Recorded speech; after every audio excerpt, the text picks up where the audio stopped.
already in Plato's telling of Atlantis, what we have from Plato, we have a retelling of an oral history. So we have a visitor, someone from Greece, going to Egypt. So we already have an issue with potential language barriers here. Potential mistranslations, misinterpretations, whatever you want to call it. You have someone from one country going to another and being told the backstory of the people of that country, basically. So who knows how much was left out, how much was embellished, how much was mistranslated. You've already got problems. And in this conversation, this person is saying, you know, the Egyptians say, hey, this happened years and years ago. Our civilization is so much older.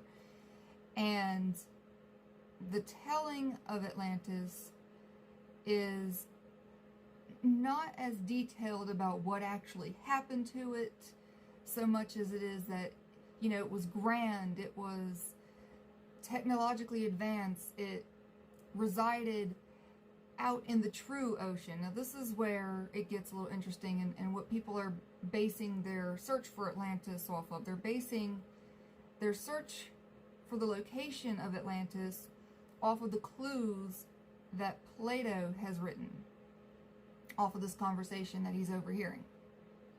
May or may not be overhearing. This may be a fictional conversation. This may be a dialogue between two characters he invented.